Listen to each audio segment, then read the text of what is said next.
A window shatters in Prague. 3 imperial officials are seized, dragged across a chamber, and thrown out into the open air. They fall nearly 70 feet. Against all expectation, they survive. But what begins as a single act of defiance does not end there. It spreads across cities, across borders, across faiths, until it consumes much of Central Europe. By the time it is over, entire regions are emptied, economies collapse, and in parts of the German lands, nearly 1 out of every 3 people is gone. In the early 17th century, the Holy Roman Empire stood as a vast and fragmented political structure, made up of hundreds of semi-autonomous states, principalities, bishoprics, and free cities. Its ruler, the emperor, held authority that was often more symbolic than absolute. Beneath this loose framework, religious tensions had been building for decades. The Peace of Augsburg in 1555 had attempted to stabilize the region by allowing rulers to determine whether their territories would follow Catholicism or Lutheranism. Yet this agreement left many questions unresolved. It did not recognize other Protestant groups, such as Calvinists, and it tied faith to political authority in ways that would prove increasingly unstable. By the early 1600s, these tensions hardened into rival alliances. Catholic states began to coordinate their interests more closely, while Protestant territories formed defensive unions of their own. Suspicion deepened. Each side feared not only religious suppression but also the loss of political autonomy. In this atmosphere, local disputes carried wider implications. A conflict in one region could quickly draw in others. Bohemia, a kingdom within the Holy Roman Empire, became the flashpoint. Its population was largely Protestant, yet it was ruled by a Catholic monarchy. When Ferdinand II, a committed Catholic, moved to secure his authority over Bohemia, Protestant nobles grew increasingly alarmed. They feared the erosion of their religious freedoms and political privileges. In 1618, this tension erupted into open rebellion. The defenestration of Prague was not an isolated incident of violence but a declaration of resistance. It signaled that compromise had failed. The Bohemian revolt quickly escalated into armed conflict. Protestant forces initially gained ground, even offering their crown to Frederick V of the Palatinate, a Protestant prince. This move transformed a regional dispute into a broader confrontation.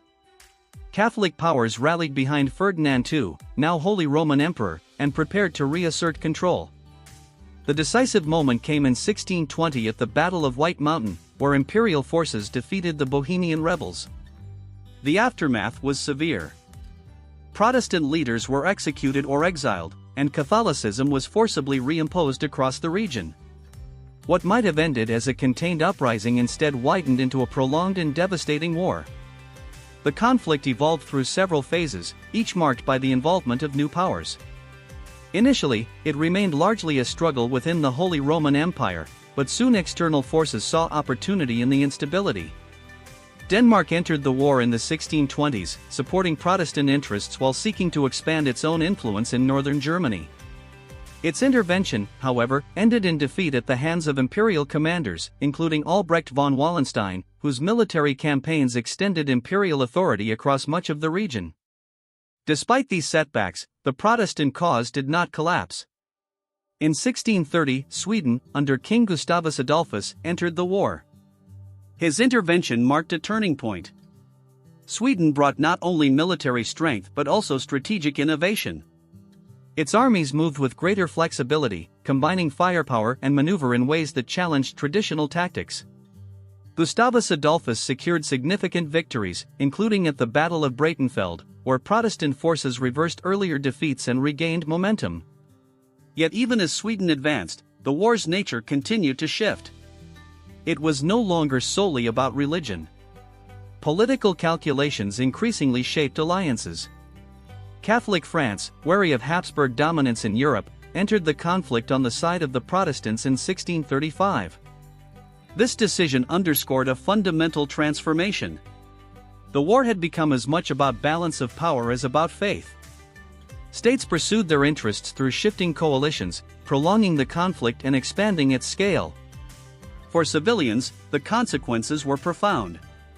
Armies moved repeatedly across the same territories, requisitioning supplies, destroying crops, and displacing populations. many regions lacked the resources to sustain prolonged military presence.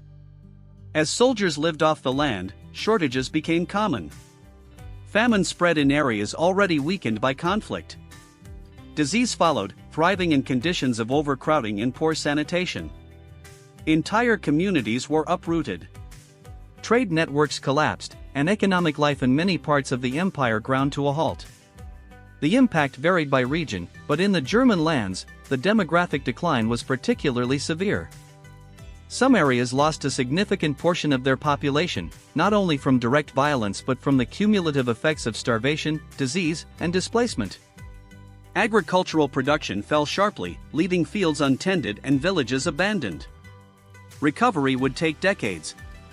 In some places, it would take generations. Leadership within the war also reflected its complexity. Figures like Wallenstein commanded large, semi-independent armies, financed through contributions extracted from occupied territories. His rise illustrated how traditional structures of authority were strained by the demands of prolonged warfare. At times, loyalty became uncertain, and political considerations shaped military decisions as much as strategic necessity. Wallenstein himself would eventually fall out of favor and be assassinated, a sign of the shifting alliances and mistrust that characterized the later stages of the conflict. As the war dragged on into the 1640s, exhaustion set in across Europe. No side could claim decisive victory. Resources were depleted, and populations were strained. Diplomatic efforts gained urgency. Negotiations began in the Westphalian cities of Münster and Osnabrück, involving representatives from across the continent. These talks were complex and prolonged, reflecting the many interests at stake. It was not simply a matter of ending hostilities but of redefining the political order that had allowed such a conflict to emerge. In 1648, the Peace of Westphalia brought the war to an end. Its terms reshaped the political landscape of Europe. The sovereignty of individual states within the Holy Roman Empire was reinforced, limiting the power of the emperor and acknowledging the autonomy of its many territories. Religious provisions expanded on earlier agreements, granting greater recognition to different Protestant groups alongside Catholicism. This did not eliminate religious tension, but it reduced its capacity to ignite large-scale war within the empire. The treaties also had broader implications beyond the Holy Roman Empire. They contributed to the development of a system in which states interacted as independent actors, bound by mutual recognition rather than hierarchical authority.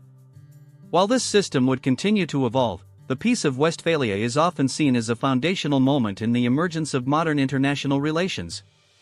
The war's legacy, however, was not confined to political structures. Its human cost remained visible long after the treaties were signed. Population losses altered the social fabric of many regions. Labor shortages affected economic recovery, while shifts in land ownership changed patterns of power at the local level. In some areas, rulers encouraged migration to repopulate devastated lands, leading to new cultural and demographic dynamics. Culturally, the memory of the war lingered as a period of profound disruption. It shaped how communities understood conflict, authority, and survival.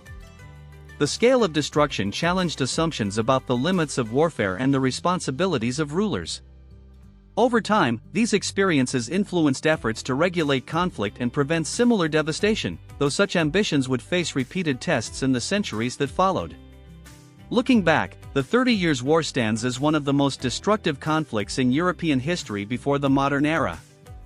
It began with a localized dispute rooted in religious and political tension, but it expanded into a continental struggle involving multiple powers and competing ambitions. Its duration and intensity were shaped not by a single cause but by a convergence of factors: religious division, political rivalry, economic pressure, and the shifting priorities of states. The image of officials falling from a window in Prague captures a moment of rupture, but it does not capture the full scope of what followed. The war unfolded slowly, through campaigns, negotiations, and shifting alliances, each phase adding new layers of complexity. Its consequences were not confined to battlefields. They extended into homes, fields, and cities, affecting those who had little influence over the decisions that drove the conflict. By the time peace was restored, the Holy Roman Empire had been transformed. Its internal divisions were more clearly defined, and its political structure had adapted to new realities. The broader European order had also shifted, with power more evenly distributed among competing states. These changes did not bring an end to conflict in Europe, but they altered the framework within which future conflicts would occur. The war's significance lies not only in its scale but in its lasting impact. It marked the end of one era and the beginning of another, where religious unity could no longer serve as the foundation for political order, and where the balance of power became a central concern of statecraft.